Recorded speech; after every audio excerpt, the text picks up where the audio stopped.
I was 30 seconds from locking the clinic door when someone started pounding on it. Not knocking. Pounding. The kind of desperate sound that makes every instinct scream run. My hand froze on the deadbolt. Through the frosted glass, I could make out a shape. Tall. Swaying. The pounding came again. Weaker this time. Followed by a sound that stopped my breath. A groan. Raw and animal. "We're closed," I called out, hating how my voice shook. "Hospital is 15 miles north. Please." The word came muffled through the door. "They'll find me there." My medical training warred with common sense. This was rural Oregon, 10:45 on a Tuesday night, and I was alone. But that voice, the desperation in it wasn't performance. It was survival. I opened the door. The man nearly collapsed into me. I caught him barely, my 130 pounds no match for his weight. He was massive, 6'3" at least, built like he spent his life in a gym. Blood soaked through a white dress shirt that probably cost more than my monthly rent. His face was pale beneath olive skin, jaw clenched so tight I could see the muscle jumping. "Inside," I managed, dragging him through the doorway. "Now." He stumbled forward, one hand pressed against his left shoulder where crimson bloomed like a grotesque flower. His other hand caught the exam table, knuckles white with effort. Up close, I could see the details my panic had missed. The shirt wasn't just expensive. It was custom. The pants were tailored to perfection despite being splattered with mud and blood. Even his shoes screamed money, Italian leather destroyed by whatever hell he'd walked through to reach my door. "Sit," I ordered, already moving to the supply cabinet. "Don't pass out yet. I need information first." "Bullet," he said through gritted teeth. "Left shoulder. Through and through, I think." I froze with my hands on the antibiotic bottles. "You think?" "Hard to check when you're running." His eyes met mine for the first time. Ice blue. Startling against his dark hair and the blood. "You're a doctor?" "Veterinarian." I set supplies on the tray with hands that had steadied the moment I shifted into professional mode. "Which means you're technically my first human patient. So if you have a preference on anesthesia, now's the time to speak up." Something that might have been a laugh escaped him. "You're joking." Humor helps me not panic. I cut away his shirt with surgical scissors, revealing the wound beneath. Entry point in the front, exit in the back. Clean through the meat of his shoulder, missing bone and major vessels. Lucky. Incredibly lucky. This is going to hurt. Everything already hurts. I believed him. Up close, I could see other injuries. Bruising along his ribs. Scrapes on his knuckles. A cut above his eyebrow that had already stopped bleeding. This man had been through a war tonight.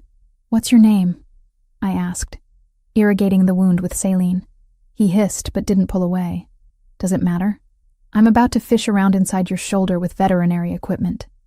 "Yeah, it matters." "Raphael." He watched my hands with an intensity that should have been unnerving. Instead, it was oddly grounding, like he trusted me. "Just Raphael." "Valentina." "Doctor." "Valentina Cruz, but you can skip the title since I'm practicing medicine without a license right now." I injected local anesthetic around the wound. "This'll help." "A little. Tell me about the people looking for you. The less you know, the safer you are. The man bleeding all over my exam table doesn't get to make that call." I began suturing, each stitch precise despite my racing heart. "Someone shot you. Multiple someones, judging by how paranoid you are.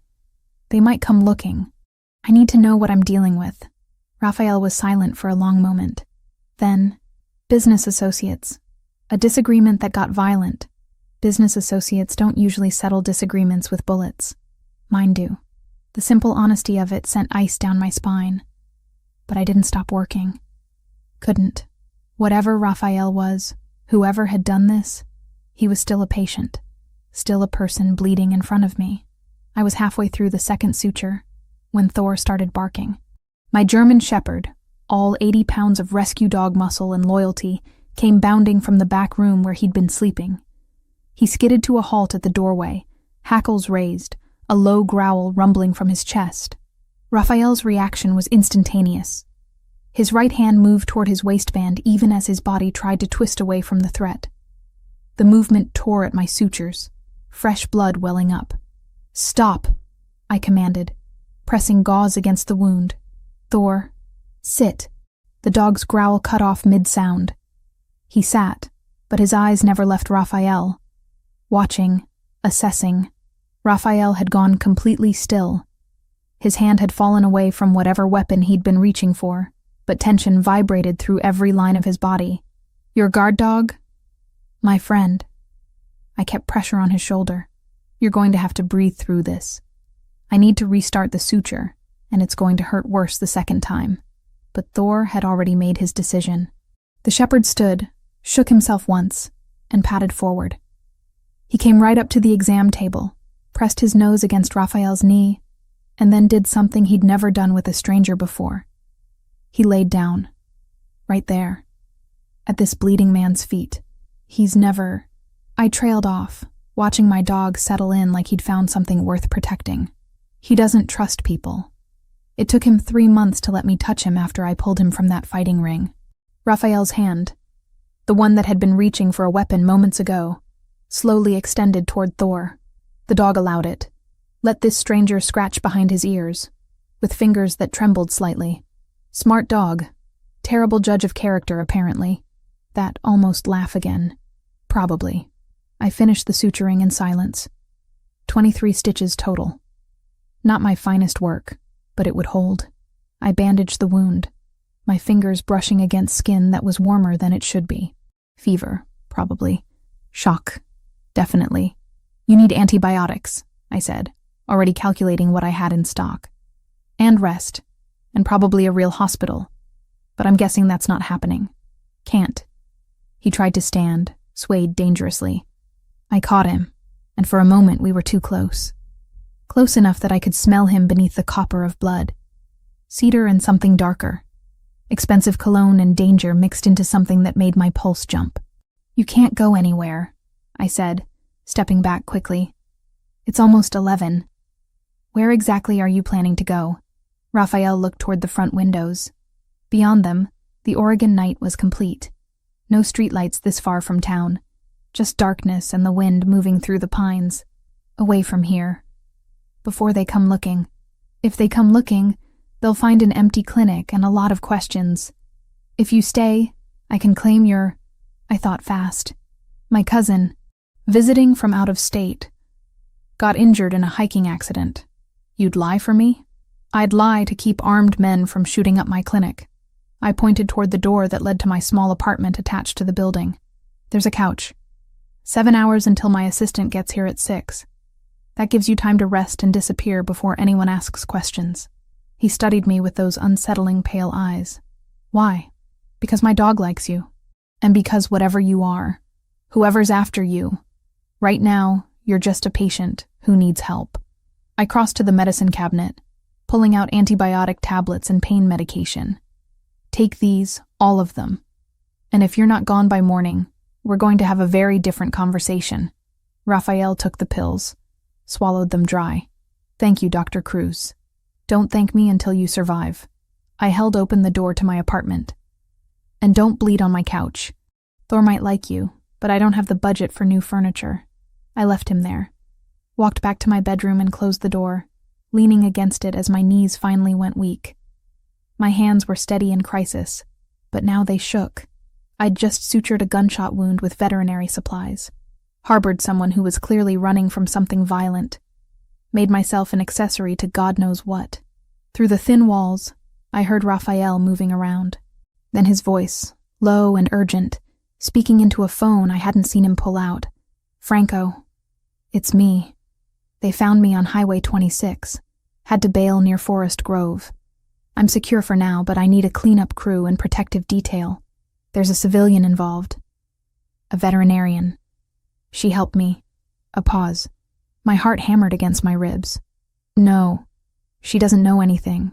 Didn't ask the right questions. But they might have seen me come here." Another pause. "Do whatever you need to do to keep her safe. She's not part of this." The conversation continued, but I'd heard enough. I moved to my window, parted the curtain just enough to see outside. My clinic sat on a rural road, surrounded by pine trees and darkness. Nothing moved. Then I saw it. A black SUV, driving slowly past with its headlights off. It paused at the end of my driveway for a long moment before continuing down the road and disappearing into the night. I let the curtain fall closed and sat on my bed, trying to slow my breathing. Thor patted in, pushed his head against my knee. I buried my fingers in his fur, seeking the comfort of something familiar, something that made sense. Outside, the wind picked up. Inside, a stranger bled on my couch. And somewhere in the darkness, people with guns were looking for him. I had 7 hours to figure out what came next. 7 hours to decide if I'd made the biggest mistake of my life or somehow stumbled into saving it. My alarm never went off. Didn't need to. The smell of coffee pulled me from a sleep so thin it barely qualified as rest. I'd spent most of the night listening for sounds from the living room. Footsteps. Doors opening. The telltale click of someone leaving. Instead, I'd heard nothing, which somehow felt worse. I checked my phone. 5:32. Camilla would be here in less than 30 minutes, expecting a normal Wednesday. Expecting me to have the coffee ready, not some bleeding stranger playing barista in my apartment. I threw on yesterday's jeans and a clean shirt, didn't bother with my hair beyond shoving it into a ponytail. When I opened my bedroom door, Raphael was standing at my kitchen counter, awake, dressed in a clean t-shirt from my donation bin, one that stretched tight across shoulders too broad for my usual clientele. His injured arm hung carefully at his side, but he moved with surprising ease for someone who'd been shot 12 hours ago. "You should still be unconscious," I said. He turned, coffee pot in his good hand. Couldn't sleep. Guilt or pain? Both. He poured 2 mugs without asking. "I made extra. Figured you'd need it." The domesticity of it was absurd. A stranger, in my kitchen, making coffee like he belonged here. I should have been calling the police, should have been demanding answers. Instead, I accepted the mug he held out, our fingers brushing in the exchange. His skin was still too warm. Fever hadn't broken. "You need to take more antibiotics," I said. "Already did. 3 a.m. And the pain medication?" "Skipped it. Need to stay alert." He leaned against the counter, studying me with those unsettling pale eyes. "You didn't sleep either. Hard to sleep when there's a strange man bleeding on my couch." "I didn't bleed on it. You gave me very specific instructions." Almost humor flickered between us. Dangerous. I couldn't afford to find him charming. Couldn't afford to notice the way his jaw tensed when he moved wrong, or how his fingers tightened on the mug when footsteps sounded outside. "That's Camilla," I said quickly, moving toward the clinic entrance. "My assistant. She arrives early, feeds the overnight patients before we open. What are you going to tell her?" "The truth." I paused at the door. "That you're someone passing through who needed help." Nothing more. But Camilla was already inside, her key turning in the lock I'd forgotten to reset. She came through carrying her usual oversized bag, already chattering about the weather, about traffic, about her boyfriend's latest drama. Then she saw Raphael and stopped mid-sentence. "Val." Her eyes went wide. "You have a man here." "Cousin," I said immediately, the lie smooth despite never having practiced it. "From Brazil. Visiting unexpectedly. This is Raphael." "Rafa, this is Camila. She works with me." Raphael stepped forward, extending his good hand. When he spoke, his accent thickened, Portuguese inflection coloring English words. "Nice to meet. Valentina is always talking of you." I'd never told him about Camila, never mentioned Brazil, but he played the part perfectly, even managing a somewhat shy smile that transformed his face into something less predatory. Camilla relaxed fractionally. "Your cousin is hot," she whispered to me in a voice not quite low enough. Then louder. "What happened to your arm?" "Hiking accident," Raphael said before I could answer. "Very stupid. Valentina fixed me up." "In the middle of the night?" "He showed up at midnight," I said, shooting Raphael a look that promised consequences later. Couldn't exactly turn him away bleeding. "But he's fine now. He'll be gone before we open." "I will," Raphael agreed, though something in his eyes suggested otherwise. Camila looked between us, clearly suspicious but too polite to push. "Okay. Well, I'll go check on the overnight boarding. That beagle probably ate his bedding again." The moment she disappeared into the back, I rounded on Raphael. Brazil? You said cousin. I gave you credibility. He set down his mug, and his expression shifted. All pretense of casual visiting relative vanished. We have a problem. We don't have anything. You have a problem. The clinic's back door opened before he could respond. I hadn't even heard a car pull up. A man entered, moving with the same controlled precision as Raphael. Older, maybe 40, with silver threading through dark hair. He wore a black suit despite the early hour, and his eyes swept the space like he was cataloging exits. Boss, he said quietly. Boss. The word dropped between us like a stone. Raphael's jaw tightened. Franco. I said discreet. Came through the service road. No one saw. Franco's gaze landed on me, assessing. Dr. Cruz. You know my name. I know everything relevant. He pulled out a phone, showed Raphael something on the screen. They spoke in low voices, Italian maybe, urgent and quick. I caught maybe 3 words. None of them comforting. English, I demanded. You're in my clinic. I deserve to know what's happening. Raphael looked at me, and for the first time I saw something like regret in those ice-blue eyes. Last night wasn't random. It was an ambush. Organized, professional. By who? Family Versiani, rival organization. We've been at war for 3 weeks. He said it matter-of-factly, like discussing the weather. They killed 3 of my men. Would have killed me if I hadn't gotten lucky. The clinical part of my brain noted the phrasing. Organization, family, war. The rest of me felt cold. You're Mafia. I'm a businessman with violent enemies.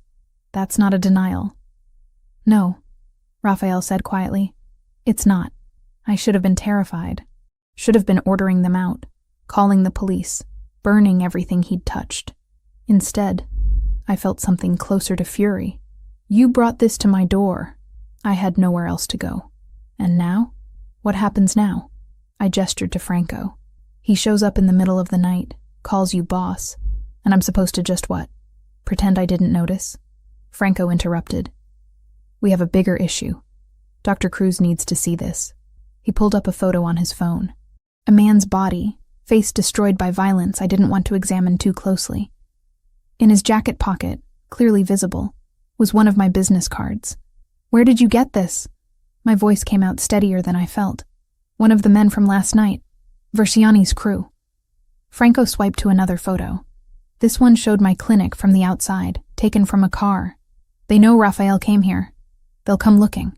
As if summoned, headlights swept across the front windows. A vehicle pulled up outside.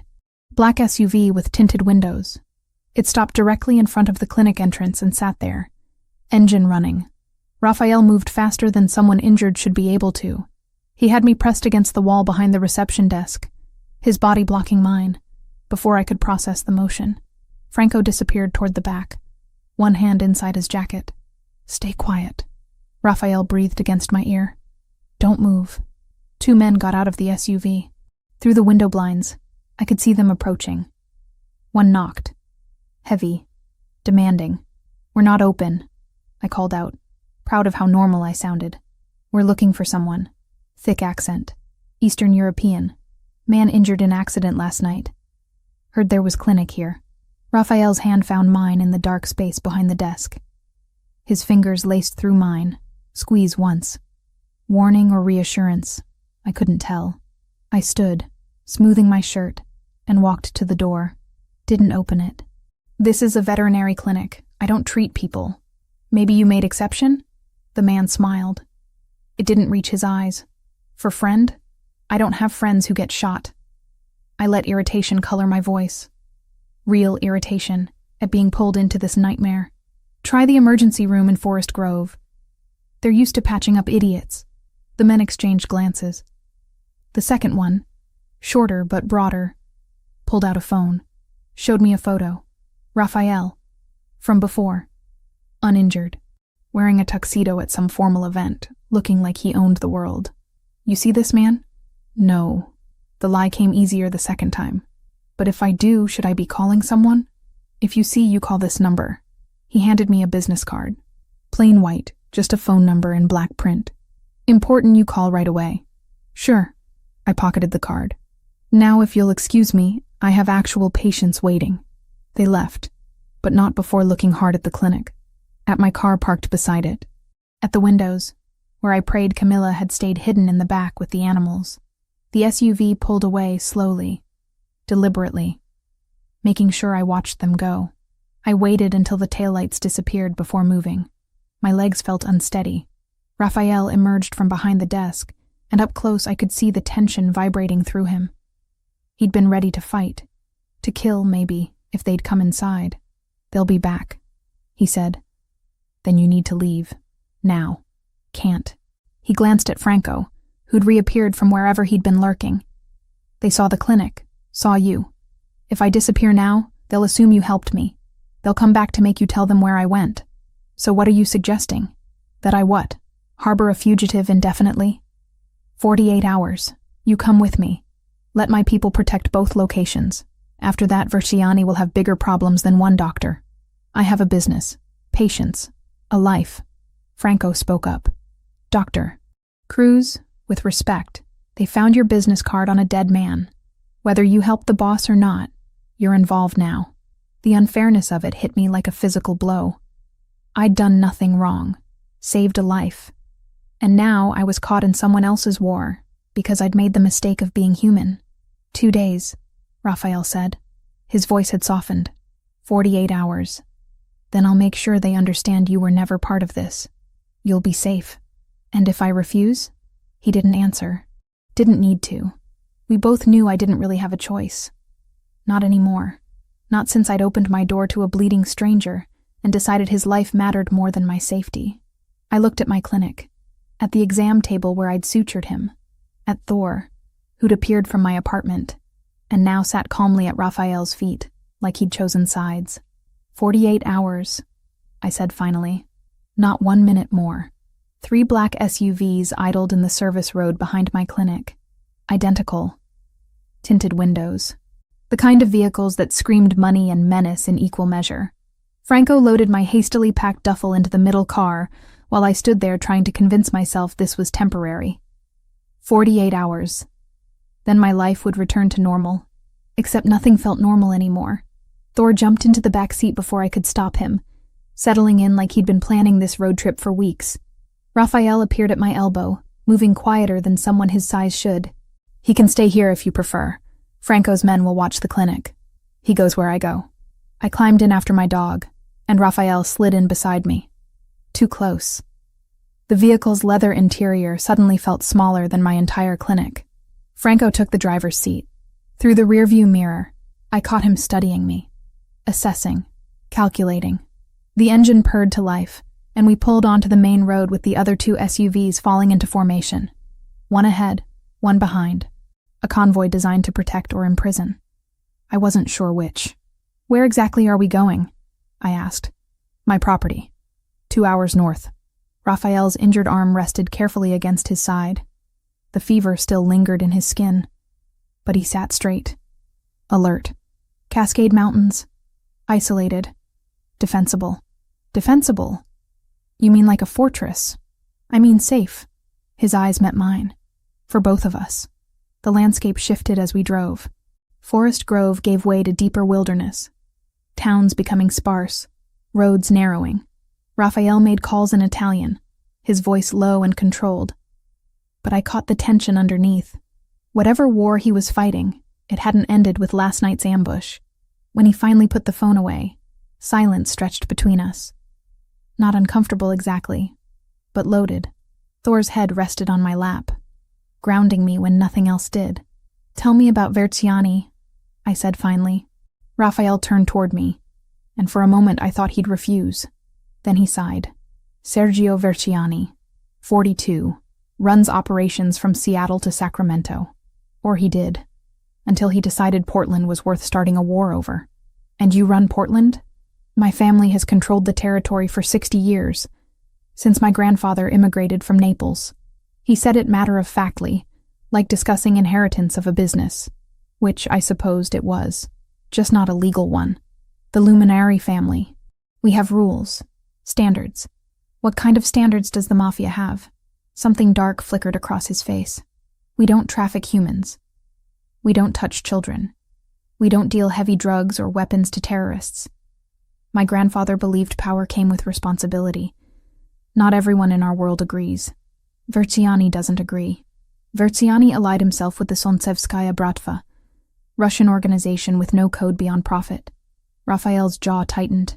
They want Portland because it's a clean port city, perfect for moving product and people. I refused to hand over territory, so they decided to take it. The clinical part of my brain noted his phrasing. Clean, product, people. Euphemisms for crimes I didn't want to examine too closely. How long have you been fighting? 3 weeks since the first attack. But tensions have been building for months. He looked out the window at passing trees. I knew it was coming, just not when. And the 3 men who died? Good men, loyal. His voice went flat. 2 had families. Franco is handling arrangements. I thought about the life I'd pulled him back from. Thought about the ripples that single decision had created. Do you regret it? This life? Raphael was quiet for a long time. When he finally spoke, his voice was softer. I regret what it costs. But I was 12 when my mother died. Cancer. My father had already abandoned us years before. My grandfather raised me, taught me everything. When he passed, I inherited responsibility for 200 families who depend on us for work, for protection, for justice the law won't provide. That's one way to frame it. It's the truth, not all of it, but not a lie either. He shifted to face me fully. I won't pretend I'm a good man, Valentina, but I'm not the worst one in this fight. The way he said my name, careful and deliberate, made something flutter in my chest. Dangerous. I couldn't afford to see him as anything other than what he was, a criminal who dragged me into his war. But Thor trusted him, and animals knew things people missed. Tell me about your clinic, Raphael said, changing the subject. How long have you been there? 5 years. Bought the building with money I'd saved working at a corporate practice in Portland. I scratched Thor's ears. Hated it. Too many people treating animals like accessories. Out here, people actually care. They bring me barn cats with broken legs and cry when their horses get colic. You love it. It's mine. I built it from nothing. I met his eyes. Like you with your family business, I suppose. Just with fewer bullets. That almost smile appeared. The one that softened his predator's face into something almost human. Significantly fewer bullets. Franco's voice interrupted from the front. Boss. Approaching the turnoff. The road ahead split. One direction continuing north, the other branching onto what looked like a private drive. No sign. No indication of where it led. Franco took the unmarked path, and the forest closed in around us. The road climbed, winding up into the mountains. 10 minutes later, gates appeared. Massive wrought iron between stone pillars, topped with cameras I could see, and probably a dozen I couldn't. They swung open silently as we approached, and my breath caught. The property beyond was stunning. The main house sat on a plateau overlooking a valley, all glass and stone and modern lines that somehow fit the wilderness setting. Security was everywhere but subtle. Men in dark suits positioned at strategic points. More cameras. Probably sensors I couldn't even identify. Welcome to my home, Raphael said quietly. We stopped in a circular drive. Franco opened my door, and I stepped out into mountain air that smelled like pine and snow. Thor bounded out after me, immediately investigating this new territory. Then I saw her. A woman stood on the front steps, arms crossed, dark hair pulled back in a severe ponytail. Late 20s, maybe 30. She wore tailored slacks and a silk blouse that screamed expensive taste. Her eyes were the same ice blue as Raphael's. Rafa, she said as he climbed out. Her voice carried authority despite being pitched low. You brought a civilian here. Lucia. Raphael moved to her, and they embraced briefly, carefully, mindful of his injury. This is Dr. Valentina Cruz. She saved my life, and now she's in danger because of it. Lucia's gaze swept over me. Clinical. Assessing. I'd seen that look before in surgery residents. Deciding if I was competent or an idiot. The veterinarian. Yes. You're aware of what my brother does? As of about 7 hours ago, yes. Something that might have been respect flickered in her expression. At least she's honest. Come inside. We need to discuss security protocols. The interior matched the exterior. Sleek, modern, expensive, but not ostentatious. Original art on the walls, furniture that probably cost more than my car, but everything chosen with purpose rather than show. Lucia led us to a dining room where a table was already set. I assumed you'd be hungry, she said. Chef prepared something simple. Simple turned out to be pasta carbonara that smelled like heaven and looked professionally plated. 2 other men joined us. Older, battle-hardened, wearing the same dark suits and watchful expressions. Raphael introduced them as captains in his organization, Roberto and Adriano. They nodded acknowledgement but didn't speak. The meal was the most surreal experience of my life. Sitting at a table with Mafia leadership, discussing security rotations and territory disputes like it was corporate strategy. Lucia was clearly more than Raphael's sister. She was his advisor, possibly his legal counsel, and definitely someone who commanded respect in her own right. Dr. Cruz, she said, turning to me halfway through the meal. Can you shoot? I nearly choked on my pasta. What? A gun. Can you shoot one? I'm a veterinarian, not a mercenary. That's not an answer. No, I cannot shoot a gun. I set down my fork. And I don't intend to learn in the next 48 hours. Lucia looked at Raphael, who shrugged slightly. She has spirit. I'll give her that. Spirit won't stop Verciani's men if they get through perimeter security. They won't get through. Raphael's voice carried absolute certainty. I've doubled the guard, installed new sensor grids. Anyone approaches, we'll know before they're within a mile. After dinner, Raphael showed me to a guest suite on the 2nd floor. Calling it a room was like calling the Grand Canyon a ditch.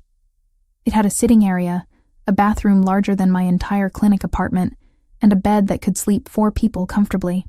There's clothes in the closet, he said from the doorway. Probably not your size exactly, but close enough. Lucia ordered them when Franco called ahead. This is too much. It's what I have available. He leaned against the door frame, and the movement made him wince. The adrenaline that had carried him through the day was wearing off. I crossed to him before thinking better of it, fingers going to his injured shoulder on instinct. You're pushing yourself too hard. The wound needs rest. I'll rest when this is over. You'll rest now. I guided him to sit on the edge of the bed, pulling back his shirt to check the bandaging. Some bleeding had seeped through. Not terrible, but not good either. Stay here. I need to get supplies. When I returned from the bathroom with first aid materials I'd found under the sink, he was still sitting there, waiting, trusting. I changed his bandages carefully, my fingers brushing against skin that was too warm, too alive. This close, I could see the faint lines around his eyes, the shadow of stubble on his jaw, the way his pulse jumped at his throat. Thank you, he said quietly, for everything. I know you didn't ask for any of this. No, I didn't. I taped the last edge of the bandage. But I'm here now, might as well see it through. Our eyes met, held. For a moment, neither of us moved. The space between us felt electric, dangerous, impossible to navigate. Then Thor barked from somewhere in the suite, breaking the spell. Raphael stood smoothly. Get some rest. Tomorrow we plan how to end this. He was almost to the door when I spoke. Raphael? He turned back. You can call me Valentina. You've bled on me. Seems like we're past formalities. That smile again. The real one. Valentina. Sleep well. After he left, I stood at the window looking out over the valley. Lights from the main house reflected on glass, and beyond that, darkness stretched for miles. I was in a Mafia boss's home, under guard, hiding from men who wanted to kill me for helping someone I barely knew. 48 hours. That's what he'd promised.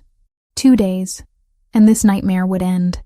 Except deep down, I already knew nothing would be that simple. Sunlight woke me before any alarm could.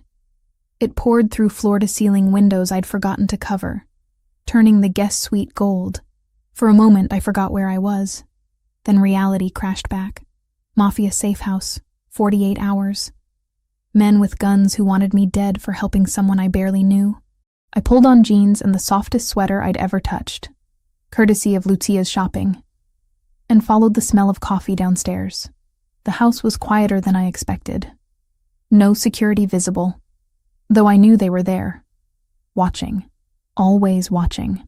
I found Raphael in the back garden, moving through what looked like Tai Chi. Slow, controlled movements that should have been impossible with a bullet wound barely 36 hours old. He'd shed his shirt despite the mountain chill, and I could see the fresh bandaging stark white against olive skin. "You're supposed to be resting," I called out. He turned, not startled. He'd known I was there. "This is resting, compared to what I usually do." "You usually get shot?" "More often than I'd like." He walked toward me, and I noticed the slight hitch in his stride. The movement wasn't as effortless as he wanted me to believe. "Coffee's inside. I made extra." "You're very domestic for a crime lord. My grandmother would haunt me if I couldn't take care of basic needs." He held the door open, and I caught the scent of him beneath the mountain air. Cedar, and something darker that made my pulse jump.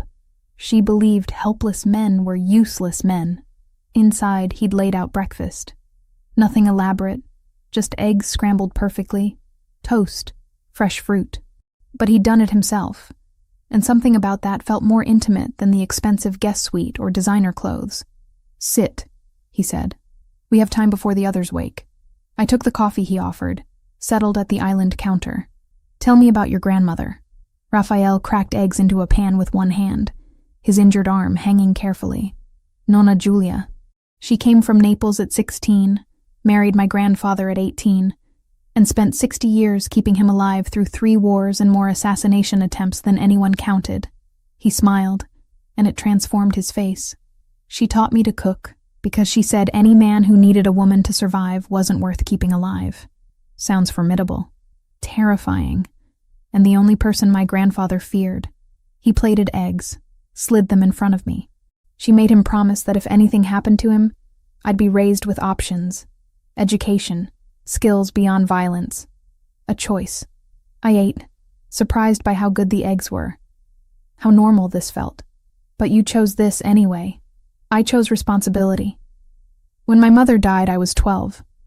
My grandfather was already old, tired. He'd been planning to retire, hand the family business to his brother. But my uncle was ambitious in the wrong ways. Would have driven us into the ground within a year." Raphael leaned against the counter, coffee cup warming his good hand. "So I stepped up, learned fast, made myself indispensable. By the time I was 22, I'd earned the right to lead. That's young. Too young. But better me than someone who'd have gotten all our people killed." He met my eyes. "What about you? How does a woman end up running a veterinary clinic in the middle of nowhere?" I set down my fork, surprised he'd asked. Surprised I wanted to answer. My parents were immigrants. Brazil to Oregon when I was 4. They worked 3 jobs between them to put me through school. Died in a car accident my junior year of college. Drunk driver. The words came easier than they should have. I finished my degree on scholarships and spite. Worked at a corporate practice in Portland for 2 years, saved every penny and bought that clinic the day it went up for sale. And you've been there 5 years. You investigated me. Franco did. After I woke up on your exam table. No apology in his voice. I needed to know who'd saved me. If you were a plant, a setup, or just incredibly unlucky. And what did you decide? That you're genuine, stubborn, and that your parents would be proud of what you've built. The simple honesty of it hit harder than any pretty lie. I looked away, swallowing against unexpected emotion. Don't do that. Do what? Be human. It's easier when you're just the dangerous criminal who dragged me into his war. Raphael moved closer, and the air between us changed. Charged. Dangerous. I'm both, Valentina. I won't apologize for either. The door burst open before I could respond. Franco moving fast, phone in hand. His expression was grim. Boss, we have confirmation. It was Giovanni. Raphael's transformation was instantaneous. The gentleman who'd made me breakfast vanished, replaced by something cold and calculating. You're certain? Found the transfer. 200,000 from a shell account traced back to Verciani. Giovanni's been feeding them information for 6 weeks, including your route on Highway 26. Every muscle in Raphael's body had gone rigid, Where is he? Safe house in Eugene. Thinks he's protected. Franco's voice carried contempt. Wants to negotiate. There's nothing to negotiate. Raphael's voice was empty of emotion, flat, final. Bring him here. Tonight. Boss. Did I stutter? Franco left without another word. I stood slowly, watching Raphael pace the kitchen like a caged predator. You're going to kill him. Yes. No hesitation. No justification. Just fact. He's family. He's a traitor who sold out his own people for money. Raphael's eyes met mine, and they were ice. 3 men died because of him. Good men with wives and children. And he would have killed you too, if those men had found me at your clinic. I'm not defending him. I moved carefully, like approaching a wounded animal. But I need you to understand something. I've spent my life saving things, healing them. And you're asking me to stand here while you plan murder. I'm not asking you anything. This is my world, Valentina, my rules. Giovanni knew the consequences when he betrayed us. So what am I supposed to do? Pretend I don't know? Look the other way while you... Yes. He closed the distance between us, and his intensity made me step back until I hit the counter. Because this is the reality. The men who shot me aren't going to therapy and rehabilitation. Versiani isn't going to be arrested and tried in court. This is how justice works in my world, and I won't lie to make you comfortable. We stood there, too close, breathing hard. The man who'd made me eggs and shared stories about his grandmother was gone. In his place stood the boss, the killer, the thing everyone else feared. I need to go to the clinic, I said finally. Check on my patients. Make sure Camilla can handle things for another day. Absolutely not. Excuse me. It's not safe. They know where you work. I'm not asking permission, Raphael. I pushed past him, anger overriding caution. You don't control me. He caught my wrist, not rough but firm enough to stop me. This isn't about control. It's about keeping you alive. Then send guards. Send Franco. Send your whole damn army if it makes you feel better. I jerked free. But I'm going. I have responsibilities that existed before you crashed into my life. Something shifted in his expression. Surprise, maybe. Or respect. 3 men, armed. You don't leave their sight. Fine. And if anything feels wrong, you leave immediately. Fine. Valentina. I turned back, and whatever he saw in my face made him stop. I'm helping you. I'm here in your house, playing along with witness protection or whatever this is. But I'm not your possession. We clear? A long moment passed. Then, incredibly, he smiled. That real smile that transformed his predator's face into something almost gentle. Clear. 2 hours later, I was back at my clinic with 3 men in suits watching my every move. Camilla's eyes went wide when she saw them positioned at the door, by the windows, like presidential security. Val, what the hell? Long story. How are the patients? Fine. Mrs. Patterson's cat is recovering well from the tooth extraction. The Gonzalez's dog still has that ear infection, but the antibiotics are helping. She lowered her voice. Are you in some kind of trouble?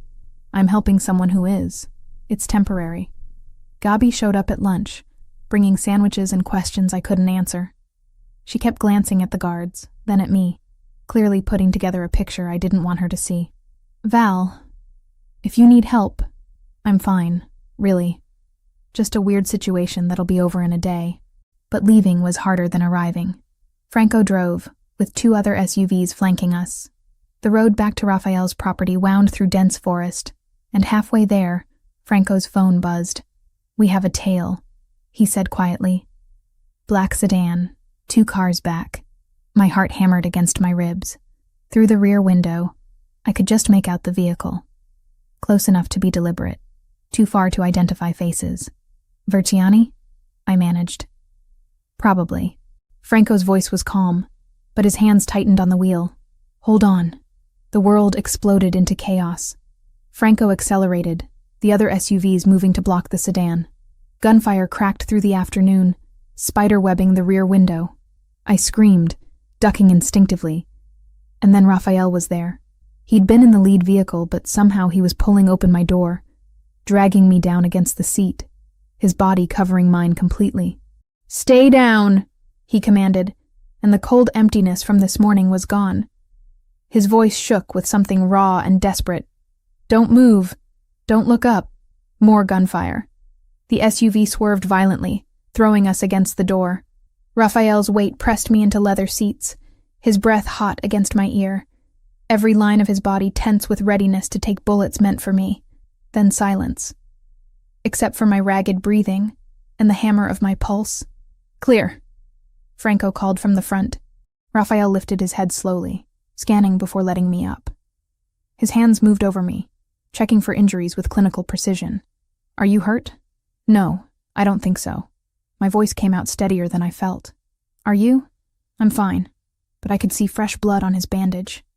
The violent movement had torn something. He saw me looking and smiled grimly. "Worth it." We made it back to the property without further incident. Raphael's men had disabled the pursuing vehicle, captured one of the occupants. Information was being extracted even as we pulled through the gates. I was shaking by the time we reached the house. Delayed reaction, adrenaline crash, whatever clinical term I wanted to apply.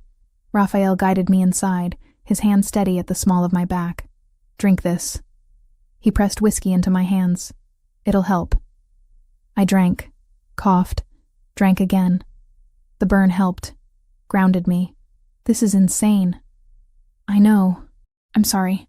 Stop apologizing and just—" I broke off, not sure what I was asking for. But Raphael seemed to understand. He pulled me against him, careful of his injury, and just held me. Let me breathe. Let me shake. His heart beat steady under my ear. And slowly, impossibly, I calmed. "Thank you," I whispered, "for covering me. Always." He said it simply, like stating fact.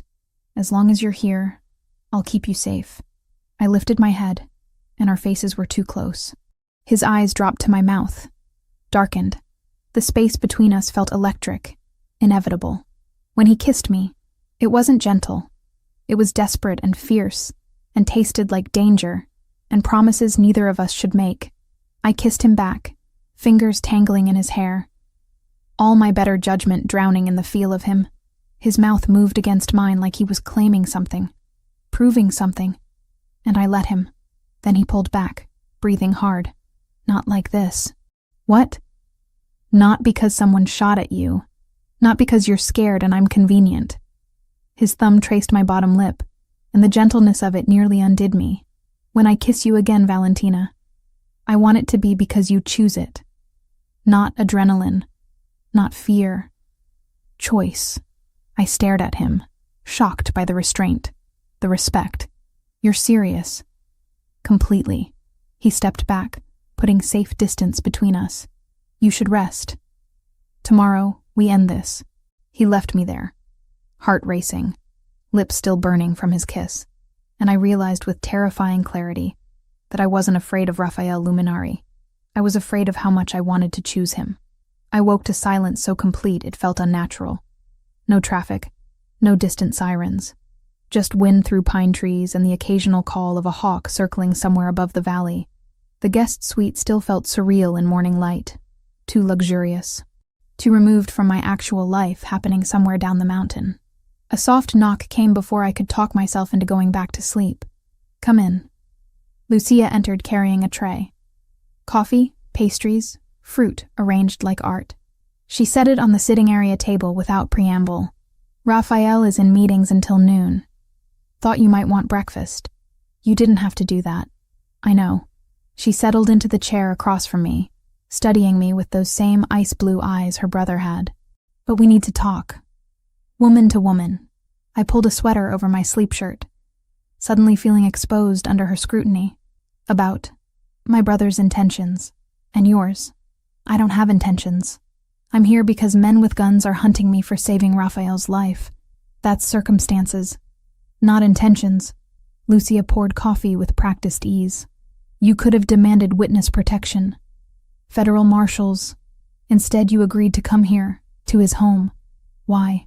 I thought about lying, decided against it, because Thor trusted him, and because running away felt like letting them win. Something flickered in her expression. Approval, maybe. "Raphael is different with you. More human. I haven't seen him laugh genuinely in years. Not since before he took over the family. That sounds like a warning. It's an observation. She leaned forward slightly. Men like my brother don't fall often, but when they do, they fall completely. It consumes them, makes them vulnerable in ways that get people killed in our world. The weight of her words settled between us. You're asking if I'm worth the risk. I'm asking if you understand what being with him means. Really means. Not the romance novel version. The reality of looking over your shoulder forever. Of never knowing if today's goodbye might be permanent. Of raising children who'll inherit enemies before they inherit anything else. Children. The word hit harder than it should have. We kissed once. You're jumping pretty far ahead. Am I? Lucia stood, smoothing her perfectly tailored pants. I watched him cover your body with his own during that ambush yesterday. He would have died for you without hesitation. That's not nothing, Valentina. That's everything. She left before I could respond, and I sat there with expensive coffee going cold, trying to process. I'd known Raphael 3 days. 72 hours of chaos and blood and impossible choices. How could that be enough time for everything Lucia was implying? I dressed in jeans and another borrowed sweater. This one charcoal gray and softer than clouds. Found my way downstairs, following the sound of voices. Raphael's study door stood half open, and I caught glimpses of him through the gap, standing at a massive desk, Franco beside him, both studying documents spread across dark wood. He looked up as I passed, our eyes meeting through the opening. Something shifted in his expression, softened. He said something to Franco, then appeared in the doorway. You're awake. Lucia brought breakfast, and warnings about your intentions. That almost smile appeared. My sister is protective. She said you're different with me. I am. No hesitation, no deflection. Just honesty that made my pulse jump. Come with me. I want to show you something. He led me through the house to a room I hadn't seen. Floor-to-ceiling bookshelves lined 3 walls, filled with volumes that looked actually read, rather than decoratively arranged. A leather couch faced a stone fireplace where embers still glowed from last night's fire. Original artwork hung between shelves. Nothing I recognized, but everything chosen with careful taste. This is my favorite room, Raphael said quietly. Where I come when the rest of the world gets too loud. I moved along the shelves, reading titles. Philosophy, history, classic literature in multiple languages. You actually read all these? Most. Some multiple times. He pulled a worn volume from a middle shelf. Dostoevsky. My grandfather gave me this when I was 15. Said if I was going to run a criminal empire, I should at least understand the human soul. Did it work? I'm still trying to figure that out. He replaced the book carefully. What do you read? Medical journals mostly. Veterinary studies. Nothing this intellectual. That's still intellectual. Just practical. He gestured to the couch. Sit. Please. I settled into leather that molded perfectly to my body, and Raphael sat beside me. Close, but not touching. The fire crackled, and outside the windows, mountains stretched toward a sky so blue it hurt. Tell me something true, he said. Something you don't tell people. The request caught me off guard. What? We're strangers who've seen each other bleed. Seems like we should know more than surface details. His eyes held mine. Something real. I'll trade you. I thought about deflecting, then decided Lucia was right. If this was happening, whatever this was, it deserved honesty. I'm lonely. Have been for years. I threw myself into building the clinic because it was easier than admitting I'd constructed a life with no one in it except animals who can't leave.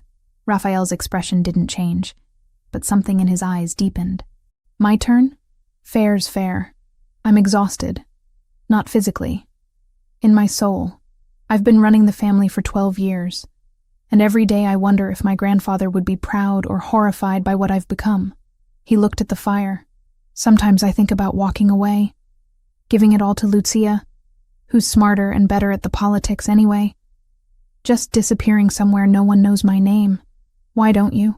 Because 200 families depend on us for livelihood and protection. Because our code keeps worse people from taking over. Because responsibility doesn't end just because you're tired. He turned back to me. Until 3 days ago, I thought that was enough. that duty and honor and tradition were sufficient reasons to keep going. And now I've met someone who makes me want to be selfish, who makes me imagine a different life. His fingers found mine, lacing together with devastating gentleness. That terrifies me more than Versiani ever could. We sat like that for a long time, just breathing, just being. The weight of everything unsaid hanging between us like a promise we hadn't made yet. Lunch came and went. Raphael showed me the rest of the property, walking through gardens maintained despite the season, pointing out security features hidden in landscaping. We talked about everything and nothing: favorite foods, worst injuries, embarrassing childhood stories. He told me about learning to cook from his grandmother. I told him about the time I accidentally sedated myself trying to tranquilize an aggressive dog. By evening, something had shifted between us. The sharp edges had softened into something easier, more real. Dinner appeared on the terrace, table set for two overlooking the valley as sunset painted everything gold and crimson. Raphael pulled out my chair himself, and I noticed his shoulder moved easier. The fever had finally broken completely. "You're healing," I observed. "Good doctor." He poured wine, something red that probably cost more than my monthly utilities. "To skilled veterinarians who tolerate difficult patients. To difficult patients who don't die on my exam table." We touched glasses, and the sound seemed to resonate through the evening air. Dinner was perfect, some kind of risotto I couldn't identify but would happily eat forever, followed by tiramisu that tasted like heaven. "I planned this," Raphael admitted over dessert. "The dinner, the timing. Wanted one evening where we weren't running or hiding or talking about war. Just two people having dinner? Just two people." His eyes held mine across the candlelight. "Is that okay?" Instead of answering, I stood and moved around the table. He watched me approach, something dark and hungry flickering in his expression. When I was close enough to touch, he pulled me down onto his lap. Careful and deliberate. "Valentina." He breathed against my ear. "Tell me to stop if you don't want this." But I did want it. Wanted him with an intensity that should have scared me. So instead of speaking, I kissed him.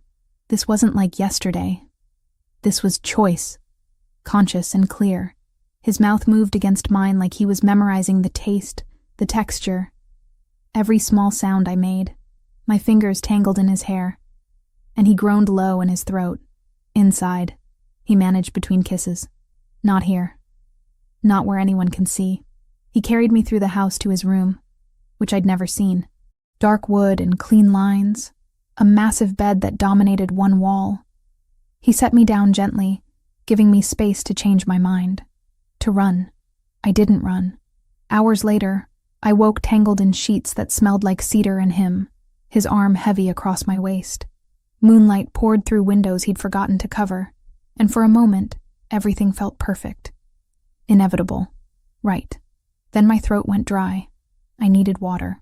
Carefully, I extracted myself from his embrace and padded downstairs in his t-shirt, bare feet silent on cold floors. The house slept around me. Security outside, but inside, just silence and shadows. I found the kitchen, poured water, drank it standing at the sink while trying to process everything that had happened. That's when I saw it. Franco's phone, left charging on the counter. The screen lit with a notification, and my eyes caught the preview before I could stop them. "Operation Mousetrap successful. Versiani takes the bait tomorrow." My blood turned to ice.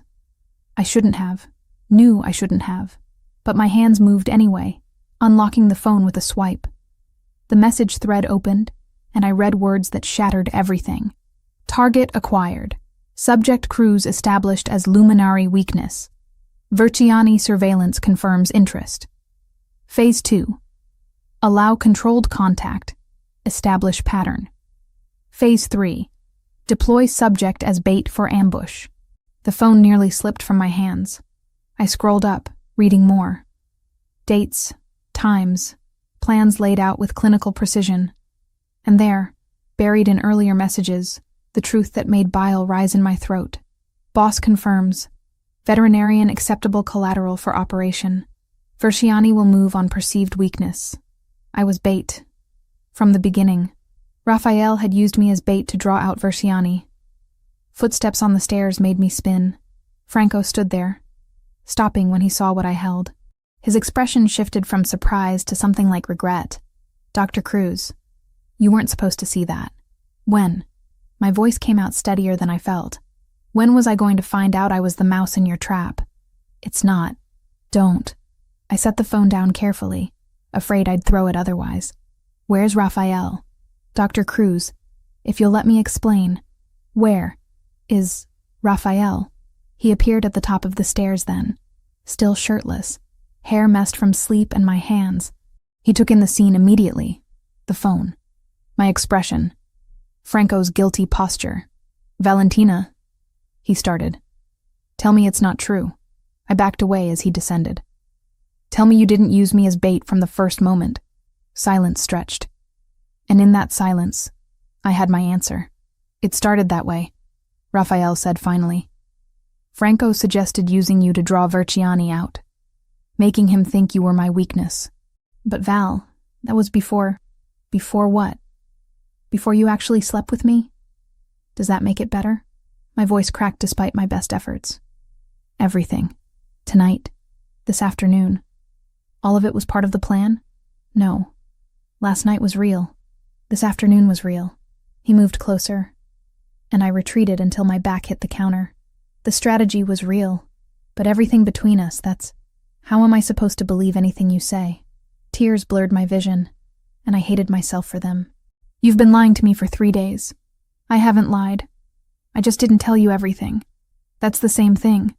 I pushed past him, heading for the stairs. For my room. For anywhere that wasn't here. "I'm leaving. First thing tomorrow, I'm gone." "Valentina, please." "Don't." I turned back from halfway up the stairs. "Don't say my name like it means something. Don't pretend tonight mattered. Just don't." I made it to my room before the tears came fully, locked the door, slid down it until I sat on expensive carpet in his too soft shirt, trying to breathe through the betrayal that felt like drowning. I'd been so stupid, so incredibly stupid, falling for a man who'd planned this from the beginning, who'd used me like a piece on a chessboard and made me believe it was something else. Somewhere outside my door, I heard Raphael's voice. Low, urgent, arguing with Franco in Italian, then footsteps retreating, and finally, silence. I didn't sleep that night, just sat there replaying everything, every word, every touch, every moment I'd thought was real, trying to separate truth from manipulation and finding I couldn't tell the difference anymore. By dawn, I'd made my decision. 48 hours were up. It was time to go home. Raphael was waiting outside my door when dawn finally broke. I knew he was there. Had heard him sit down against the wall hours ago, his weight settling with a soft thud that spoke of resignation rather than siege. Valentina, please, let me explain. I opened the door because staying inside felt like giving him power over me. He looked worse than I felt. Hair disheveled, eyes red-rimmed, still wearing the same clothes from last night. The sight of him hurt in ways I didn't want to examine. Explain what? That you used me as bait? That every moment between us was calculated? I crossed my arms, armor against the pull I still felt toward him. Save it. It wasn't like that. He stood slowly, and I saw how careful the movement was. His shoulder, the injury I'd treated, was bothering him again. Initially, yes. Franco suggested using you to draw Versiani out, making him think you mattered to me. But Valentina, I called it off. Yesterday morning I told Franco to abort the operation. Because you slept with me? Because you do matter. His voice cracked on the words. Because somewhere between suturing my shoulder and defending yourself to armed men in your clinic, you stopped being strategy and became everything. The honesty in his eyes nearly broke me, but I'd believed those eyes last night. Believed his touch, his words, the way he'd held me like I was precious, and it had all been built on a foundation of lies. I'm leaving. Now. Get Franco to drive me or I'll walk down this mountain myself. It's not safe yet. Versiani, I don't care about Versiani. I don't care about your war, or your territory, or your codes of honor. I moved past him toward the stairs. I care about getting back to my actual life before you destroyed it completely. He followed me down, and I could hear Lucia's voice from the kitchen, arguing with Franco in rapid Italian. They both stopped when they saw us. Lucia's expression shifted from surprise to something like pity. "Pack her things," Raphael said quietly to Franco. 3-vehicle convoy. Full security. "We're taking her back to the clinic." "Boss, I don't think—" "Now, Franco." 30 minutes later, I was in the middle SUV again, Thor beside me, watching the mountain property disappear through tinted windows. Raphael sat across from me this time, not beside me. The distance felt like miles instead of feet. I meant what I said last night. He offered after we'd been driving for 20 minutes. About wanting to be selfish. About you making me imagine a different life. "Stop. You deserve to know." I said stop. I looked at him finally. Let him see the hurt I'd been trying to hide. "You don't get to make this harder by being honest now. You had chances. You chose manipulation instead." He flinched like I'd struck him. Good. Let him hurt like I did. The road wound down through forest, early morning mist clinging to trees like ghosts. Franco drove with the same careful precision as always, 2 SUVs flanking us in formation.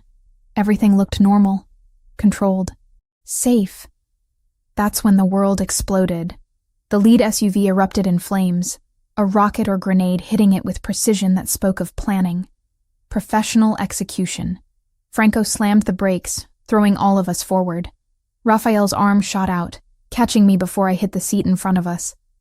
"Down!" he commanded, pushing me to the floor. "Stay down!" Gunfire erupted from all sides. Not Verciani's men. The reports were different, heavier. Through the chaos, I heard shouting in Russian. My blood turned to ice. The Bratva, the Russian organization Raphael had mentioned. They'd found us. More explosions. The rear SUV's tires shredded, sending it spinning. Franco tried to maneuver around the burning wreckage of the lead vehicle, but a black cargo van rammed us from the side.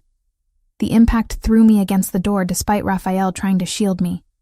My head cracked against something hard, and stars burst across my vision. "Franco, get us out of here!" Raphael had pulled a gun from somewhere, returning fire through the shattered windows. But there were too many. Professional soldiers in tactical gear poured from vehicles that had appeared from nowhere.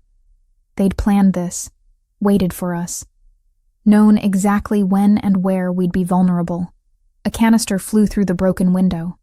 Raphael tried to grab it, throw it back, but it detonated with a sound that was an explosion. Stun grenade. The world turned to white noise and blinding light, my senses completely overwhelmed. Hands grabbed me. Too many hands. I fought, kicking, scratching, but I was disoriented and they were trained. Through the ringing in my ears, I heard Raphael roaring my name, heard the distinctive crack of his gun. Then a heavier impact, bodies struggling. Someone had him, was dragging him back. I caught a glimpse through clearing vision. 3 men subduing Raphael, and he fought like an animal, injured shoulder forgotten, pure desperation in every movement. "Valentina!" A cloth covered my face. Chemical smell, sickeningly sweet. I tried to hold my breath, but panic made me gasp. The world tilted, darkened at the edges.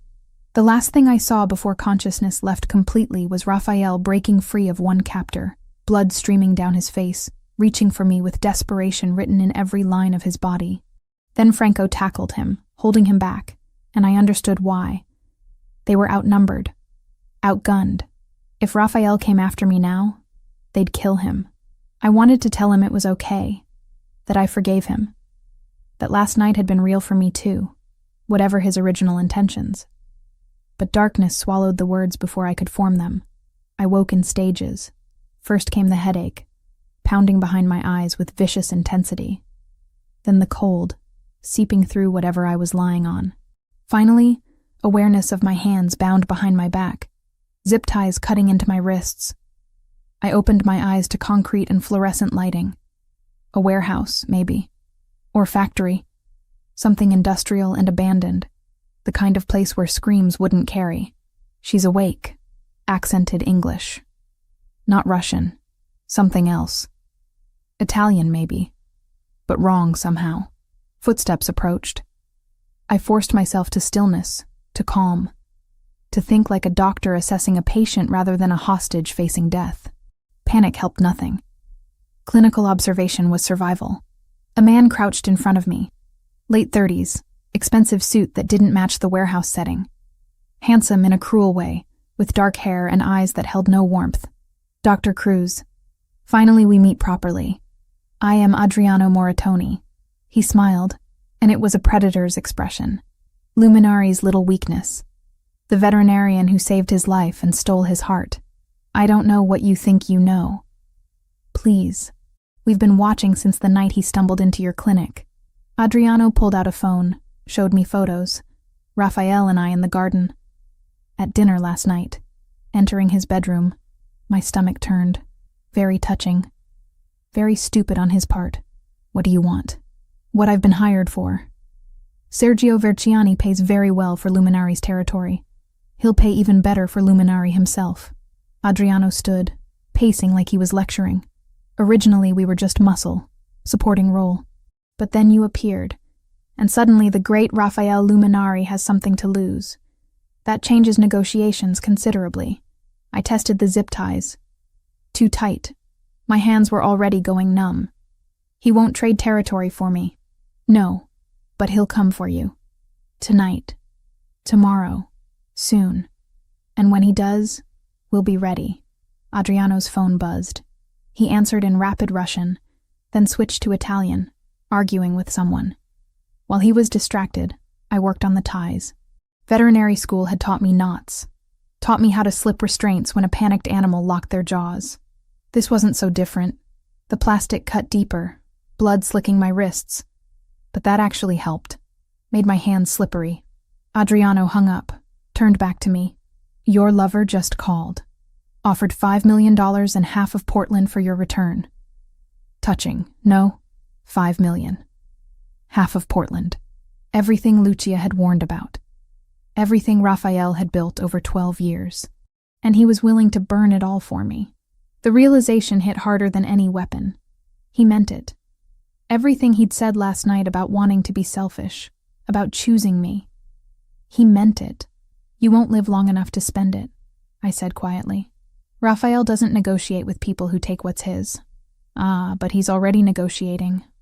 Already weak. Adriano checked his watch. He has until midnight. Then I start sending pieces of you back until he agrees to my terms. He walked away, leaving me alone with 2 guards watching from across the warehouse.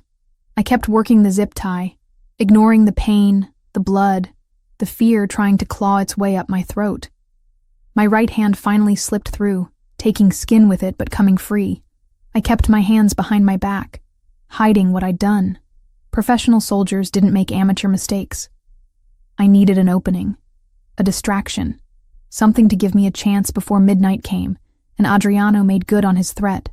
Somewhere in the mountains, Raphael was planning, gathering his forces, coming for me just like Adriano predicted. And when he did, a lot of people were going to die. I closed my eyes, tried to slow my breathing, to prepare for whatever came next. Because Adriano had made one crucial miscalculation. He thought I was helpless, weak, a damsel waiting for rescue. He'd never considered I might save myself. 8 hours. That's how long I'd been zip-tied in a freezing warehouse with 2 Russian mercenaries watching my every breath. 8 hours of planning, waiting, searching for any opening that might keep me alive until midnight came, and Adriano started making good on his threats. My wrists were raw from working the restraints, blood dried in sticky trails down my palms. But I was free, hands still positioned behind my back like I was bound, waiting for the moment that would never be perfect, but might be good enough. That moment came when Adriano's phone rang. He answered in Russian, his voice rising with each word. An argument. Something had gone wrong with whatever plan he'd orchestrated. He gestured sharply at one of the guards, who moved toward him, leaving only one man watching me from across the warehouse floor. I didn't think. Thinking meant hesitation, and hesitation meant death. I launched myself toward the nearest exit, a loading dock door 20 feet away. My legs burned from hours of sitting, muscles protesting, but adrenaline pushed me forward. "Stop her!" Adriano's shout echoed off concrete walls. Footsteps pounded behind me. Too close, too fast. I wasn't going to make it. My hand reached the door handle when arms wrapped around my waist, yanking me backward. I twisted, driving my elbow into soft tissue. The guard grunted, grip loosening enough for me to break free. Then the warehouse exploded. Not literally, but it might as well have been. The loading dock door I'd been running toward burst inward, metal shrieking as it was torn from its moorings. Men poured through the opening like a flood. Armed, professional, moving with military precision. And leading them, face set in lines of absolute fury, was Raphael. Our eyes met across the chaos. Time seemed to slow. I saw everything in crystalline detail. The blood matting his dark hair, the fresh bruising on his jaw, the way his injured shoulder was taped beneath tactical gear. He'd come straight from the ambush site. Hadn't stopped to treat injuries. Hadn't waited for anything except gathering enough firepower to burn this place to the ground. "Down!" His voice cut through the noise, and I dropped instinctively. Gunfire erupted. Raphael's men moved with coordinated efficiency. Each shot precise, each movement calculated. They'd done this before. Many times. This wasn't rescue. This was war. Adriano grabbed me from behind, using me as a shield. His gun pressed cold against my temple. "Luminari! One more step and she dies." Raphael froze. His men froze. For a heartbeat, the entire warehouse held its breath. "Let her go, Moritoni." Raphael's voice was empty of emotion. Flat. Final. The same tone he'd used when ordering Giovanni's execution. "This ends one of two ways. You die quick, or you die slow. Choose." I choose option 3. I walk out with the girl, you let me leave, and nobody else bleeds tonight. Adriano's breath was hot against my ear, reeking of cigarettes and fear. "You want her alive? Back off." Raphael's eyes met mine over the distance. In them, I saw calculation. Strategy. The mob boss weighing options, measuring outcomes. But I also saw something else. Rage. Pure and volcanic. Barely contained beneath that icy control. I made my choice. Dropped my full weight suddenly, becoming dead weight in Adriano's arms. His grip shifted, the gun moving away from my temple for just a second. Just long enough. Raphael's shot was perfect. It caught Adriano in the shoulder, spinning him. I rolled away as Franco and 2 others converged, weapons trained. But Adriano wasn't done. He pulled something from his jacket. Not a gun. A trigger. "Building's wired!" he gasped through pain. "I drop this. Everyone dies." Raphael moved toward him slowly, gun never wavering. "Then don't drop it. Verziani warned me you were crazy. Said you'd burn your whole empire for one woman." Adriano's laugh was wet, pained. Didn't believe him until now. "Your mistake." Raphael was close now. Too close. Within Adriano's reach if he wanted to grab him. "Valentina, walk to Franco." Slowly. I stood on shaking legs, started moving.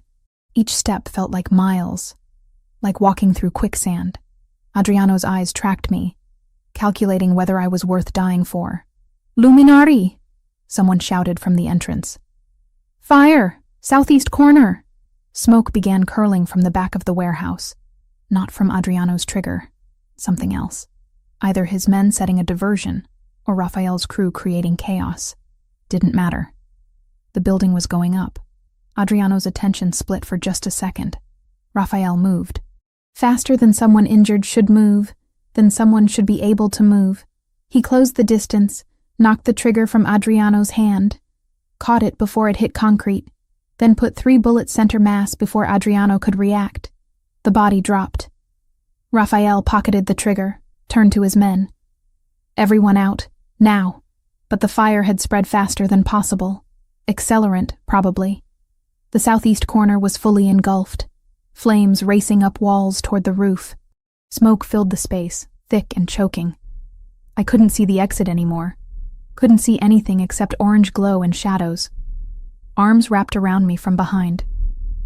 "Raphael, hold your breath. Stay close." He pulled me through the inferno, one arm around my waist, the other still holding his weapon. Heat seared my skin. Smoke clawed at my lungs despite trying not to breathe. The world narrowed to his heartbeat against my back, and the certainty of his grip. We burst through the loading dock into cold night air. I gasped, coughed, gasped again. Raphael didn't stop moving, dragged me another 50 feet before the warehouse exploded behind us, Adriano's rigged charges finally detonating. The blast wave threw us forward. Raphael twisted mid-fall, taking the impact on his back, cradling my head against his chest. We hit concrete hard enough to knock the wind from both of us. For a moment, neither of us moved, just lay there breathing, alive. Miraculously, impossibly alive. You okay? Raphael's voice was rough, strained. I think so. You? I'll live. He sat up slowly, wincing. Fresh blood soaked through his tactical vest. The shoulder wound had reopened. Again. Christ, Valentina, when I saw them take you. I know. I pressed my hand over the bleeding. I know. We need to get you medical attention. We need to get you away from here. He stood, pulling me up with him. Franco was there suddenly, supporting Raphael's other side. Boss, we need to move. Police will be here soon. 2 SUVs waited in the access road. I was pushed into one, Raphael following despite Franco trying to get him into the other vehicle. I'm not letting her out of my sight, he said, voice brooking no argument. We drove fast, lights off, through back roads I didn't recognize. Raphael's hand found mine in the darkness, squeezed once. I called it off, the operation, yesterday morning. Told Franco you weren't bait anymore. I know, he told me. After, I looked at him in the dim light from the dashboard. You offered them everything, half of Portland, $5 million. Would have offered more. Would have given them the whole territory if they'd asked. His thumb traced circles on my palm. I meant what I said. About wanting to be selfish. About choosing you, even after I said I was leaving. Especially then. He leaned his head back against the seat, exhaustion finally catching up. You had every right to go. Still do. But I needed you to know the truth first. That whatever started as strategy became real somewhere along the way. The SUV pulled into what looked like a private medical facility. Clean, modern, discreet. The kind of place that didn't ask questions about gunshot wounds. Franco had called ahead. Doctors were waiting. They tried to separate us for treatment. Raphael refused. Same room. I'm not arguing about this. So they set up 2 exam tables side by side. My injuries were minor. Rope burns, bruising, mild smoke inhalation. Raphael's were worse. The shoulder wound needed restitching. Again. Plus new injuries from the rescue. Cracked ribs from the explosion. 2nd-degree burns on his hands. He didn't make a sound as they worked. Just watched me being treated on the table next to him, like he needed visual confirmation I was really there. Really safe. Versiani is dead, Franco said quietly from the doorway once the doctors had finished. Happened during the rescue. Lucia led the operation personally. Raphael's eyes closed briefly. Casualties? 3 wounded, none killed. Versiani had 8 men. None survived. Franco's tone was flat, reporting facts. It's over, boss. The war. Finished. Over. The word hung in the antiseptic air. 3 weeks of violence. Dead men. Burned buildings. And it was over because Raphael had divided his forces, risked everything, to save me while his sister dealt the killing blow elsewhere. Franco left us alone. The medical staff retreated, giving us privacy. Raphael shifted on his exam table until he could reach across the gap between us. His hand found mine again, holding tight. What happens now? I asked quietly. That depends on you. He turned his head to look at me. And despite everything, despite the exhaustion and pain and blood, his eyes were clear, honest. I can set you up anywhere. New identity, money, protection. You can disappear. Live the quiet life you built before I crashed into it. And if I don't want that, then I spend however long you'll give me proving that last night wasn't manipulation. That the man who made you breakfast and showed you his library and kissed you like he was drowning, that was real. All of it. I studied his face. the bruises forming, the cut above his eyebrow, the gray pallor of someone who'd pushed past exhaustion into pure willpower. He'd torn through a warehouse full of armed mercenaries for me, had offered his enemies everything he'd built, had been willing to die in that burning building as long as I got out. "I have conditions," I said finally. Something like hope flickered in his expression. "Name them. No more using me as strategy without telling me. I'm a partner or nothing." "Agreed. I keep my clinic. My life. I'm not some trophy in a gilded cage. Never wanted that. Want you exactly as you are. And when we have kids—" I paused, realizing what I'd said. Not if. When. They don't enter the family business. They get choice. Real choice. Raphael's hand tightened on mine. "I'm working on an exit plan. 5 years, maybe less. Lucia takes over operations. I step back. We build something different. You'd really do that?" "For you, I'd do anything." He said it simply. Statement of fact. "But Valentina, you need to understand what staying means. There will always be enemies. Always be risk. Always be looking over shoulders. That life, it doesn't just disappear. I know. And I did. Had seen it. Lived it. Understood the weight of it. But I also know that Thor was right about you from the first moment. That somewhere between suturing your shoulder and burning buildings, I fell for a man who's trying to be better than his circumstances. And I want to see where that goes." Raphael pulled me toward him awkwardly across the gap between tables. His kiss was gentle despite everything we'd survived. "A promise. A beginning. No regrets?" He whispered against my lips. "Not even one." Outside, dawn was breaking. Inside, 2 people who'd found each other in blood and chaos began figuring out how to build something real from the wreckage. 2 weeks, 14 days since Raphael had torn through a burning warehouse to save me, since I'd watched him offer everything he'd built for my life, since I'd chosen to stay despite knowing exactly what that meant. The clinic felt smaller than I remembered. Or maybe I'd just grown used to palatial mountain estates, with views that stretched for miles. Camilla kept shooting me worried glances as I examined Mrs. Patterson's tabby, checking the healing from his dental surgery. "You're different," she said finally, after our last patient left. "Whatever happened while you were gone, it changed you." I set down my stethoscope, considered lying. Decided she deserved better. I fell in love with someone complicated, someone dangerous. And I'm still figuring out if that makes me brave or stupid. Can it be both? She leaned against the exam table.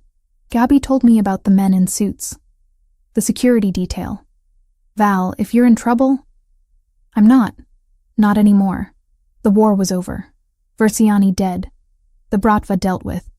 Raphael's territory secured and expanded. All because he'd been willing to burn it down for me. I'm just deciding what comes next." What came next arrived 20 minutes later in a black sedan that was understated compared to the SUVs I'd grown accustomed to. Raphael stepped out, and my breath caught despite having seen him just yesterday. He wore dark jeans and a leather jacket, casual by his standards. But he still moved like he owned every space he entered. Camilla's eyes went wide. "Is that the cousin?" "That's Raphael. And no, he's not my cousin." "Holy hell, Val. You could have led with that." Raphael entered, and Thor bounded over immediately, tail wagging like they were old friends. Which, I supposed, they were. Raphael scratched behind the dog's ears with easy affection before his eyes found mine. "Can we talk?" Camilla made herself scarce with impressive speed. Raphael waited until we were alone before pulling an envelope from his jacket. "Legal documents. My name on every page. The clinic is yours. Free and clear. I paid off the mortgage this morning." He set another document on the counter. "And this is a trust fund. 500,000. Managed by an independent firm. No strings attached." My throat went tight. "Raphael, let me finish." He moved closer but didn't touch me, giving me space, respecting boundaries even now. "You need to be able to choose freely. Stay with me because you want to, not because you're trapped or dependent. So these are yours. Whether you decide to stay or go." I picked up the documents with shaking hands. He'd given me an escape route. Complete freedom. The ability to disappear anywhere in the world and build a new life without looking back. Why? I whispered. Because you deserve choice. Real choice. His eyes held mine, vulnerable in ways I'd never seen. Because I love you, Valentina. Not the idea of you, not what you represent. You. The stubborn veterinarian who sutures bullet wounds and yells at crime lords and makes terrible coffee. A laugh escaped me, halfway to a sob. My coffee isn't that bad. It's awful. He smiled, that real smile that transformed everything. But I'd drink it every morning for the rest of my life if you'd let me. I set down the papers, moved into his space. His arms came around me immediately, holding tight. Safe. Home. I have conditions. Of course you do. His breath stirred my hair. Name them. No more secrets. If there's danger, you tell me. If there's strategy, you include me. Partnership or nothing. Done. I keep the clinic. Keep my life. I'm not abandoning everything I built. Never wanted you to. Want you exactly as you are. And kids. I pulled back to look at him. When we have them, they get normal. School plays and soccer games and boring suburban existence. No legacy, no empire, no choosing between family and law. I'm transitioning everything to Lucia over the next 4 years. By the time we're ready for children, I'll be retired from operations. His hand came up to cup my face. We'll be boring together. You could never be boring. Watch me try. He leaned his forehead against mine. So? What's your answer? Instead of speaking, I kissed him. Slow and deep and full of promise. When we finally broke apart, both breathing hard, I pulled back just enough to see his face. I choose you. Eyes wide open. No illusions. Choosing this life, this risk, this beautiful disaster of ours. No regrets. Ask me again in 50 years. Deal. He kissed me again. And this time it felt like beginning something, rather than ending it. 6 months later, I stood in Raphael's dining room, watching the organized chaos of family dinner. Lucia argued politics with Roberto, while Franco carefully avoided taking sides. Adriano's replacement, a quiet man named Paolo, listened more than he spoke. Gabi had been invited and was charming everyone with surgical precision. Thor slept under the table, occasionally receiving treats from Raphael when he thought I wasn't looking. You're staring, Raphael murmured in my ear, arms sliding around my waist from behind. I'm appreciating. There's a difference. Appreciating what? This. You. The fact that we made it here. I turned in his arms, let him see the emotion I'd stopped hiding. 6 months ago, I was alone except for animals. Now I have this strange, wonderful, slightly criminal family that somehow became mine. Slightly criminal. Lucia raised her wine glass from across the room. I'm a licensed attorney. Thank you very much. Who represents exclusively criminal clients? I shot back, grinning. She laughed, and the sound filled the space with warmth. Raphael's hand found mine, fingers lacing together with the easy familiarity of habit. 6 months. Long enough to know this was real. Short enough that I still caught myself marveling at it. Everyone. Raphael clinked his glass, waiting for silence. When he had attention, his arm tightened around my waist. Valentina and I have an announcement. I showed them the ring. Simple platinum band with a single diamond. Nothing ostentatious. Just perfect. Lucia squealed. Actually squealed. Franco smiled, genuine and warm. Gabby's eyes filled with happy tears, and the rest of the table erupted in congratulations. Took you long enough, Lucia said, hugging me tight. I've had the date circled in my calendar for months. Presumptuous much? Informed. There's a difference. She pulled back, studied me seriously. You're sure? About all of this? Completely. And I was. Knew exactly what I was choosing. The danger that might never fully disappear. The looking over shoulders. The complicated legacy. But also the man who'd covered my body with his own to take bullets. Who'd offered me freedom even when he wanted me to stay. Who made terrible jokes and perfect eggs, and loved me with an intensity that should have been terrifying but just felt right. Dinner continued with planning and toasting and laughter. Later, after everyone had left and the house settled into quiet, Raphael found me on the terrace overlooking the valley. The same place we'd had dinner months ago, before everything exploded and reformed into this. "Cold?" he asked, draping his jacket over my shoulders. "A little." I leaned back against his chest, his arms coming around me. "Thank you. For the jacket? For giving me choice. For letting me choose this rather than forcing it. Always." He kissed the top of my head. "Though I'd be lying if I said I wasn't terrified you'd choose to leave. Never crossed my mind. Well, maybe once. For like 5 minutes. But Thor wouldn't have forgiven me." "Just Thor?" I turned to look up at him, letting him see the truth in my eyes. "I wouldn't have forgiven myself. You're it for me, Raphael Luminari. The complicated, dangerous, surprisingly domestic love of my life. That might be the most romantic thing anyone's ever said to me." "Then you've been spending time with the wrong people." "Not anymore." He kissed me, slow and thorough, tasting like wine and promise. "Ready for bed?" "In a minute. Want to stay here a bit longer." So we did. Stood wrapped in each other while stars appeared overhead and the mountain air turned cold. Two people who'd found each other through blood and chaos, building something real from impossible circumstances. "Valentina?" Raphael's voice was soft against my hair. Thank you for opening your door that night, for choosing to save a bleeding stranger instead of the safer option." I thought about that night. The storm, the pounding on my door, the decision that had changed everything. "You're welcome. But Raphael?" "Yeah, thank you for being worth saving." We stood there in comfortable silence, and I realized this was it. The happy ending that wasn't really an ending at all. Just another beginning. Messy, complicated, dangerous, and absolutely ours.